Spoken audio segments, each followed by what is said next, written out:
But what I have is you're charged with intoxication manslaughter.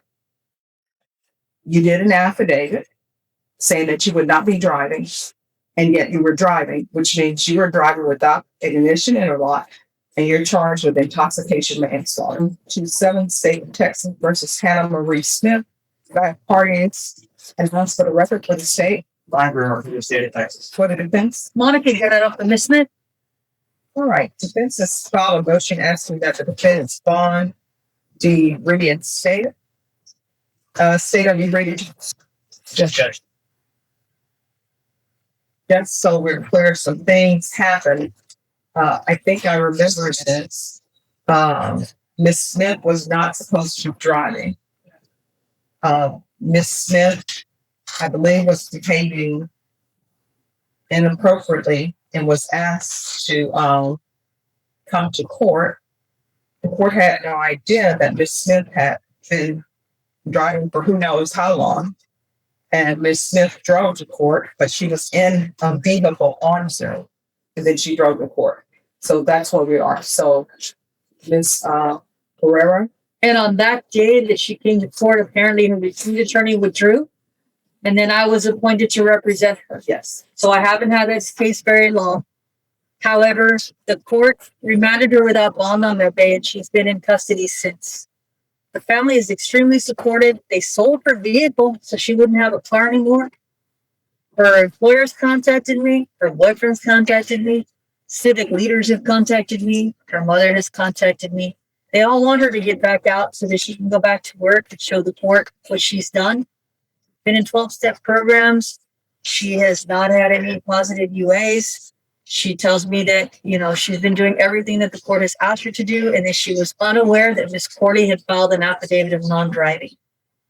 She had been blowing into an in-home device, and she would like very much to be placed with a bond so that her family can make her bond. That if she has a vehicle, she will put ignition interlock in there. But as of right now, her mother has told me they have sold the vehicle and they no longer have anything for her to drive.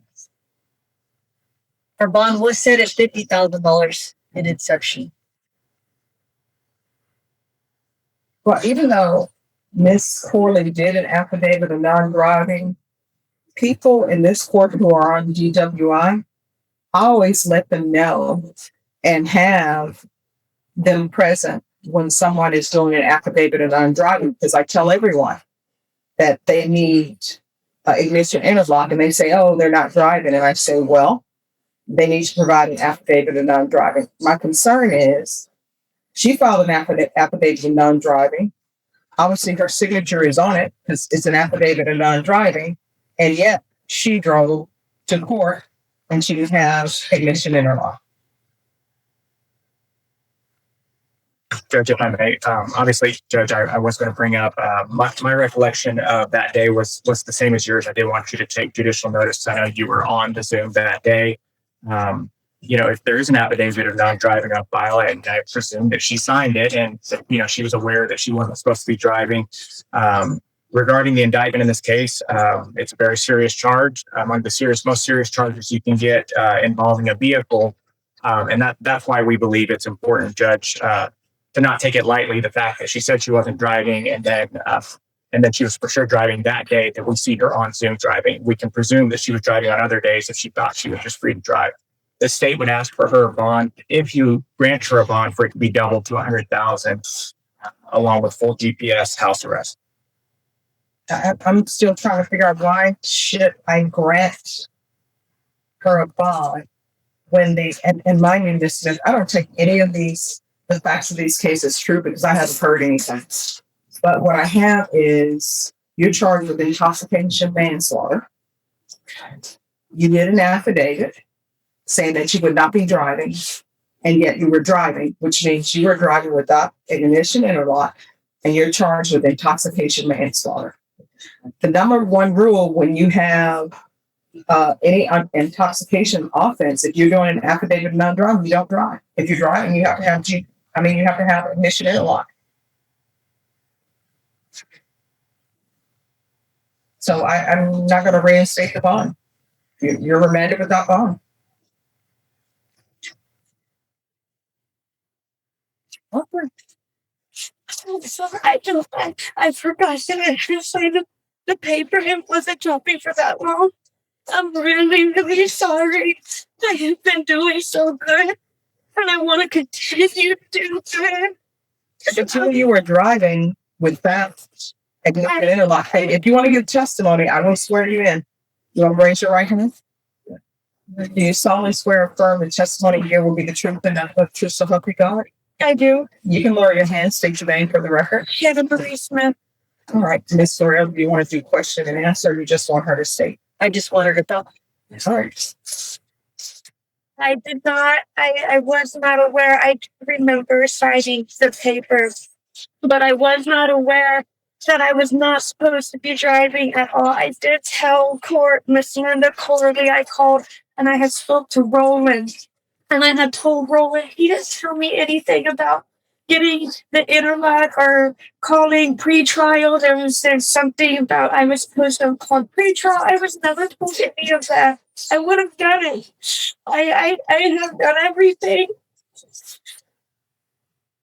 that I've been told to do. I wouldn't have done it.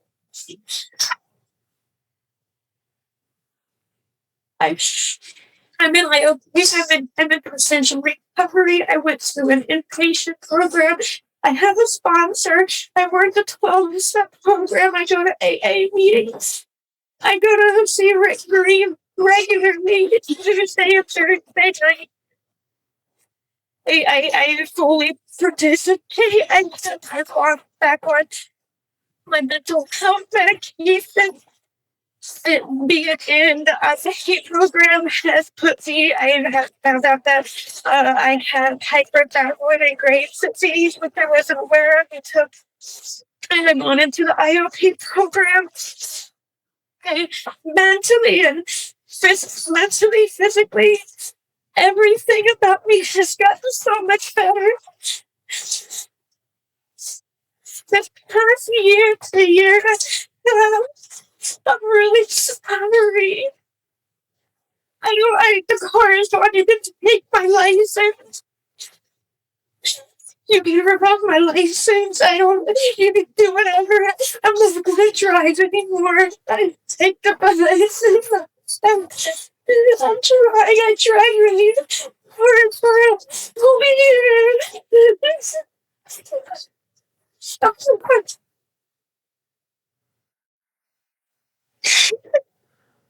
Any questions? Nothing specific. I would just like the court to be aware, or this obviously judge. I mean, I think it's concerning that she's signing things, and the biggest concern we have whenever someone commits a crime with a vehicle is they're going to do it again, and she's not even aware of that. At that time, the court did not issue a judge's warrant or remand her without bond. But you knew you were not supposed to be driving, and yet you did it anyway. And you drove without ignition interlock. And again, we go back to the fact, I don't take it as truth, but you're charged with intoxication manslaughter. So the motion to reinstate the bond is denied. Will the court consider any bond? Denied this time. If you want to speak with the state and see if the state will be in agreement for a bond, but at this time, no. Ms. Ferguson,